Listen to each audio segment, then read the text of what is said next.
नमस्कार दोस्तों, आज हम लोग बातचीत करेंगे एक ऐसे पेशेंट के साथ में जिन्होंने किडनी फेलियर से फाइट की और जीत हासिल की, जिन्होंने ऐसे हजारों पेशेंट्स की तरह आपको ये करके दिखाया, प्रैक्टिकली करके दिखाया कि क्रिटिकल कंडीशंस में भी क्रिटाइन को ज्यादा बड़े होने के बाद भी बगैर डायलिसिस के क्रिटाइन को बैठ किया जा सकता है और एक नॉर्मल जिंदगी जी जा सकती है। हालांकि उन्हें कोई आशा की किरण नहीं थी, डॉक्टर्स उनको नेगेटिव बातें बोल रहे थे, डायलिसिस के लिए बोल रहे थे।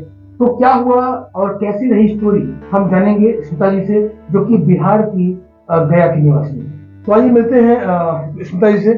स्मिता जी, आप बताएं कि आपको पता कैसे चला और कहां से दिक्कत बढ़नी शुरू हुई, अपनी स्टोरी बताएं। सर, ये हमको अप्रैल में 22-23 तारीख से पहले ही, बल्कि मार्च फरवरी में ही पता चला, क्योंकि मेरे दोनों पैरों में स्वेलिंग हो रही थी, पूरा चेहरा फूल जा रहा था और आंख जो एकदम बंद हो जाती थी। तो चेक कराया गया में, तो उन्होंने बोला कि आपकी किडनी 90% काम नहीं कर रही है, तो आपको ट्रांसप्लांट या डायलिसिस कराना होगा। तो वहाँ से फिर मैं बनारस आई BHU में, उन्होंने वहाँ से कहा कि बायोप्सी होगा, उसके बाद पता चलेगा, लेकिन फाइनली आपको डायलिसिस ही कराना होगा।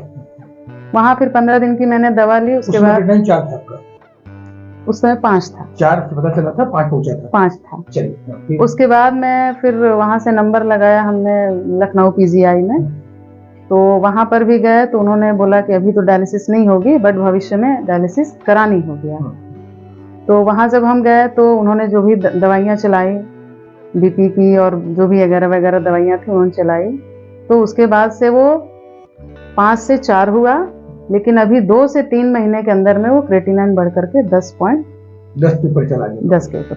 तो मतलब शुरू में थोड़ा सा आपको लगा आराम हो रहा है, लेकिन हाँ, उसके बाद तेजी से बढ़ता चला गया, बहुत तेजी से बढ़ा सर। हाँ। लेकिन ये जो कहानी है ये लगभग आप जैसे हर एक पेशेंट की है। जब किडनी में दिक्कत आती है तो एलोपैथ की ओर भागते हैं, डॉक्टर साफ बोलते हैं डायलिसिस करनी पड़ेगी, तत्कालिक तौर पर कुछ सिंथेटिक मेडिसिन देते हैं, BP की या सूजन की या और इस तरह की दवाइयाँ, और बाद में इन्हीं दवाओं के असर से क्रिटाइन बहुत तेजी से जम करता है, जैसे पिताजी के साथ हुआ। तो क्रिटाइन आपका बढ़ते बढ़ते 10 के बाद पहुंच गया जी। उस समय आपको क्या फील हो रहा था, क्या लग रहा था, अब कराना पड़ेगा डायलिसिस या ट्रांसप्लांट को जाना ही पड़ेगा, क्या फील क्या कर रहे थे? मतलब थोड़ी देर के लिए तो यही लगा कि अब किडनी तो कोई देगा नहीं, यानी लाइफ खत्म हो गई। तो शायद उसकी वजह से BP भी बहुत ज्यादा ही बढ़ जा रहा था बीच में। मतलब आप ये श्योर थे कि किडनी को डोनर मिलेगा नहीं और डायलिसिस चल नहीं पाएगा, तो मतलब अब है जो नॉर्मली पेशेंट सोचते हैं कि हाँ, मेरी लाइफ खत्म हो गई, क्योंकि हम लोग मिडिल क्लास वाले हैं, लाखों रुपए कभी देखा नहीं है और उतनी व्यवस्था भी नहीं है। तो ये लगा कि अब दवा से जितने दिन चल सकते हैं। लेकिन जैसे ही आपके बारे में पता चला, तो क्या पता कैसे चला था, क्या हुआ था? पता ऐसा चला सर कि YouTube से हमारी जो बेटी है वो डाइट चेक करती थी कि और क्या खिलाएं कि इम्प्रूव हो, लेकिन हमारे अंदर कोई इम्प्रूवमेंट नहीं हो रहा था, बल्कि क्रिएटिनिन बढ़ रहा था, जिसका अंदाजा मुझे नहीं लग रहा था।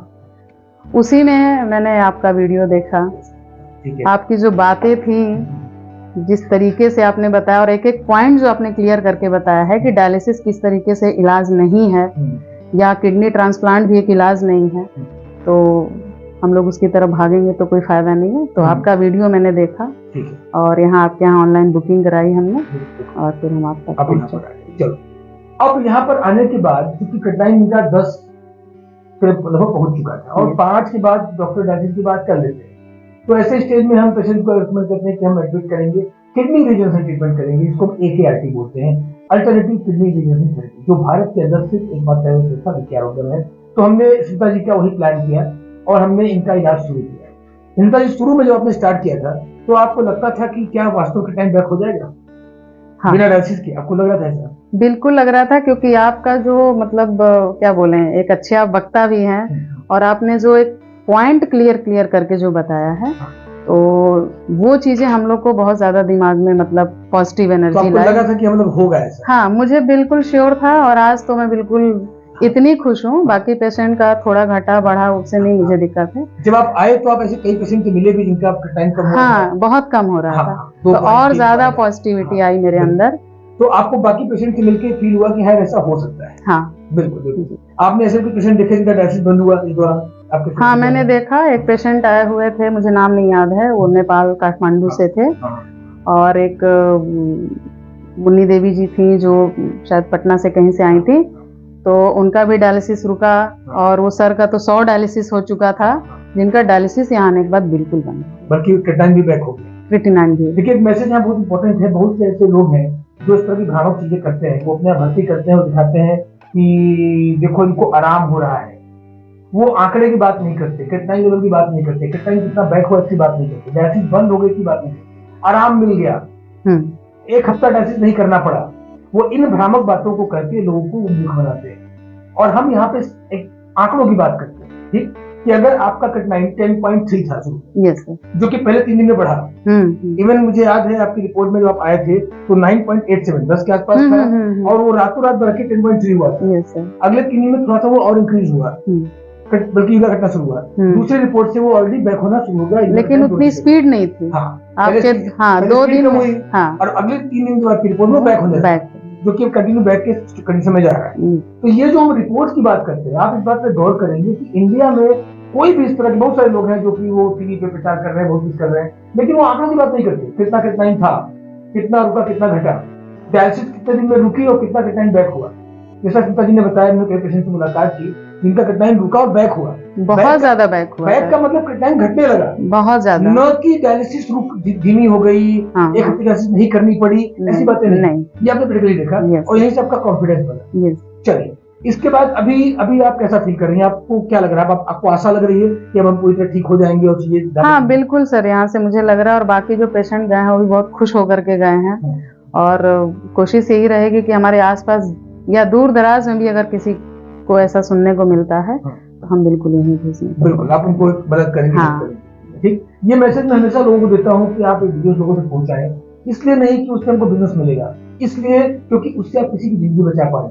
क्योंकि आप अगर किसी की मदद नहीं करेंगे तो या तो एलोपैथ में जाके वो भटकेगा, अपनी जिंदगी के पैसे कमाएगा, और या आयुर्वेद में ऐसे ठगों के चक्कर पड़ेगा जहाँ उसके पैसे जाएंगे, उसको आयुर्वेद से भी नफरत हो जाएगा। और अगर वो आयुर्वेद से नफरत करेगा तो कहीं ना कहीं हम भी आयुर्वेद में हैं, तो वो सबको बराबर काउंट कर लेगा, जो कि अच्छा नहीं है। कई बार अच्छे लोग भी इन बुरे लोगों के चक्कर में, जो कि बहुत ज्यादा हाइप करते हैं, वो बदनाम हो जाते हैं। ये चीज नहीं होनी चाहिए। स्मिता जी, आप उन लोगों को क्या मैसेज देना चाहेंगी जो ऑलरेडी किडनी पेशेंट हैं और जो भी एलोपैथ में कहीं भटक रहे हैं या आयुर्वेद में यहाँ वहाँ कंफ्यूज हो रहे हैं, उनके लिए क्या मैसेज है? उनके लिए सर मेरा यही मैसेज रहेगा कि जिस तरीके से हम इतने दिन भटके, यदि आपको यूट्यूब के माध्यम से अगर पता चलता है बीके आरोग्यम के बारे में, तो आप बिना देर किए हुए यहाँ पर आएँ। और जो भी है आपका इलाज, यहाँ का जो भी स्टाफ मेंबर्स हैं वो सारे मतलब इतने पोलाइटली बात करते हैं, पंचकर्मा के थ्रू, मतलब इतनी कुछ चीजें हैं जो जब तक आप आएंगे नहीं जानेंगे। और यहाँ आने के बाद जो मेरा आत्मविश्वास बढ़ा है, तो उम्मीद है कि सभी का बढ़े। आपने कुछ चीजें सीखी कि कैसे आगे जिंदगी में स्वस्थ रहना है, कैसे नॉर्मल जिंदगी सीखा आपने? Yes sir. कुछ टिप्स बताइए जो लोग आगे कर पाए, जो वीडियो देख रहे हैं। जैसा कि आपने बताया कि जीव चाहिए या जिंदगी, ये बहुत बड़ा हम लोगों के लिए मैसेज है, क्योंकि जीव ही ऐसी चीज है जिसने हमारे पेट को खराब कर रखा है। तो जैसा आपने जितना कुछ मैसेज बताया और जितनी बातें बताई, जितना परहेज करने के लिए बताया है, तो 10 दिनों के अंदर में जब हम परहेज करके इतना क्रिएटिनिन घटा सकते हैं, तो अगर घर पर करेंगे तो शायद हम एक आम इंसान की तरह जिंदगी जी सकते हैं। आशा है आपको ये इन्फॉर्मेशन अच्छी लगी होगी। बिहार के लोगों के लिए विशेष तौर पर कहूंगा कि आपकी बेटी है, वहां से चल के गया से आई है, बिहार के लोगों को कम से कम हेल्प करिए, वीडियो को लोगों तक पहुंचाइए, और प्लस अपने हर उस व्यक्ति को जो किडनी प्रॉब्लम से ग्रसित है या किसी गंभीर रूप से ग्रसित है उसको पहुंचाइए। आपका शरीर हर रोग को ठीक कर सकता है, और बीके आरोग्यम 22 सालों से वो कर रहे हैं। आशा है आपको जानकारी अच्छी लगी होगी। कोई और प्रश्न है तो नीचे कमेंट बॉक्स में आप लिख के पूछ सकते हैं या डायरेक्ट कॉल कर सकते हैं। नमस्कार, धन्यवाद। क्या आप किडनी डायलिसिस करा रहे हैं? क्या डॉक्टर ने आपको ट्रांसप्लांट के लिए बोल दिया है और आप बचना चाहते हैं इस पेनफुल प्रोसीजर से?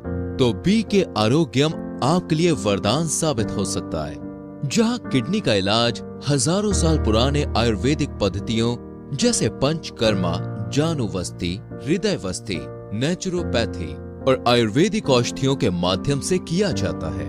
यदि आप अपनी किडनी की समस्या से निजात पाना चाहते हैं, तो आप भी बीके आरोग्यम में संपर्क कर सकते हैं। हमारा पता है लहरतारा रोड, शिवदासपुर, ऑपोजिट 7 फेरे लॉन, मंडुआ डी, वाराणसी, उत्तर प्रदेश 221103। हमारा फोन नंबर है 0808122233। अधिक जानकारी के लिए आप हमारी वेबसाइट www.bkkidneycare.com या www.bkkidneycare.com bkarogyam.com पर लॉग ऑन भी कर सकते हैं।